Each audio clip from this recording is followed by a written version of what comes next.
नमस्कार, मैं हूं मानसी तिवारी और आप देख रहे हैं के भारत न्यूज। आइए नजर डालते हैं उत्तराखंड स्पेशल बुलेटिन की ओर। उत्तराखंड में सपा तीसरे विकल्प के रूप में उभरेगी। देखिए सितारगंज से हमारे संवाददाता मनोज हलदार की एक खास रिपोर्ट। सितारगंज में सपा के कैंप कार्यालय में आज सपा के राष्ट्रीय कार्यालय प्रभारी लखनऊ और उत्तराखंड सपा के प्रदेश कोषाध्यक्ष SK राय के पहुँचने पर सपा के जिला अध्यक्ष योगेंद्र यादव तथा सपा के दर्जनों कार्यकर्ताओं ने उनका फूल मालाएं पहनाकर जोरदार स्वागत किया। इस मौके पर सपा उत्तराखंड कोषाध्यक्ष SK राय ने भाजपा की आलोचना करते हुए कहा कि सपा उत्तराखंड में तीसरे विकल्प के रूप में उभर रही है। माननीय राष्ट्रीय अध्यक्ष व प्रदेश अध्यक्ष द्वारा मुझे आदेश हुआ है कि आप उत्तराखंड में पहुंचकर सपा कार्यकर्ताओं से मिले और 2022 में होने वाले विधानसभा चुनाव के लिए संगठन को मजबूत करते हुए पूरे जोश से सब कार्यकर्ताओं को उत्तराखंड में लगाएं, जिससे हमें उत्तराखंड में अपनी पार्टी के तीसरे विकल्प के रूप में उभार सके, जिसकी आज सितारगंज के सपा कार्यकर्ताओं से शुरुआत कर दी गई है। जैसा कि आप जानते हैं कि सपा एक बेदाग पार्टी है और इसके युवा राष्ट्रीय अध्यक्ष अखिलेश यादव की एक स्वच्छ छवि है। आगे बोलते हुए उन्होंने कहा कि भाजपा की केंद्र तथा प्रदेश सरकार को गरीब मजदूरों तथा किसानों से कोई सरोकार नहीं है। केंद्र सरकार पूंजीपति घरानों के लिए कार्य कर रही है तथा देश को गुलामी की ओर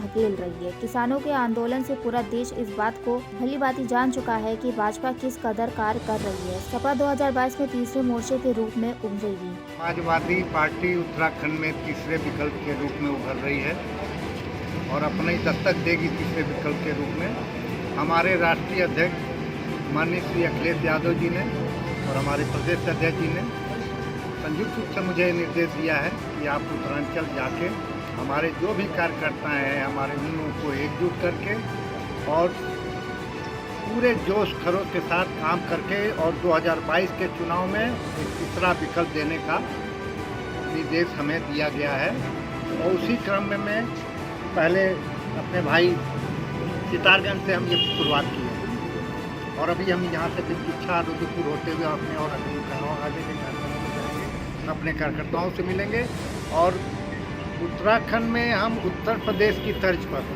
जो राष्ट्रीय अध्यक्ष हमारे माननीय अखिलेश यादव जी ने जो काम किए हैं उत्तर प्रदेश में, वो एक अद्भुत उदाहरण है। वो बेदाग नेता है, उनकी एक अपनी अलग छवि है।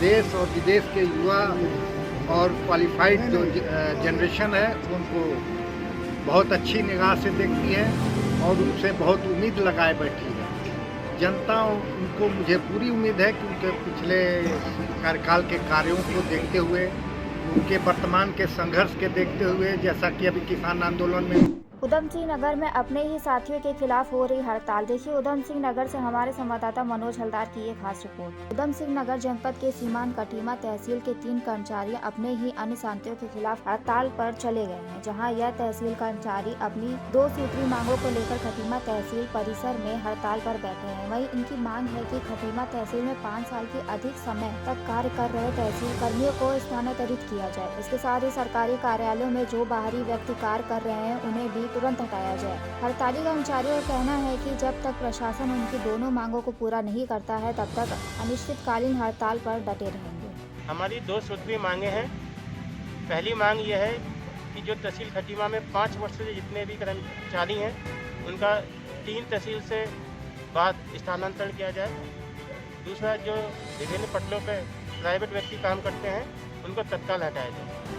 यह मांग हमारी तब तक चलेगी जब तक इनका स्थानांतरण नहीं कर दिया जाता। खटीमा में अवैध खनन में पकड़े गए 3 डंपर। देखिए खटीमा से हमारे संवाददाता मनोज हलदार की एक खास रिपोर्ट। उधम सिंह नगर जनपद के सीमांत क्षेत्र खटीमा में तराई पूर्वी वन प्रभाग के डीएफओ संदीप कुमार के निर्देश एवं वन रेंज के रेंजर राजेंद्र मंडराल के नेतृत्व में वन विभाग द्वारा देर रात अवैध खनन के खिलाफ अभियान चलाया गया। इस अभियान में खटीमा वन विभाग की टीम ने 3 डंपरों को अवैध उप खनिज के साथ पकड़ा। वन विभाग के गश्ती दल द्वारा पकड़े जाने पर डंपरों के ड्राइवर डंपर छोड़कर फरार हो गए। खटीमा वन विभाग के अवैध खनन में पकड़े गए तीनों डंपरों को अवैध खनन में सीज कर दिया गया है। वहीं वन विभाग के अधिकारियों का कहना है कि अवैध खनन के खिलाफ उनका यह अभियान आगे भी लगातार जारी रहेगा। तो आज सुबह 9:30 बजे हमारे जो गश्ती के द्वारा अमाउंट में सड़क पर हो गए, रोड पर जो है 2-3 गाड़ियाँ को रोका के काम जो है वो गाड़ी ड्राइवर जो है उनके जो कागज़ चेक करेंगे तो उसमें तीनों के वैध नहीं, तीनों की गाड़ियों को जो ई रवन्ना काटा जाता है खड़गपुर से तो उसमें कोई भी रोने वो वैध नहीं पाए गए। उन गाड़ियों को जो है यहाँ ला करके जो है वैधिक कार्रवाई करके सीज कर दिया गया है और अगली कार्रवाई की जाएगी। ऐसी ही तमाम खबरों के लिए बने रहिए हमारे साथ और देखते रहिए के भारत न्यूज़।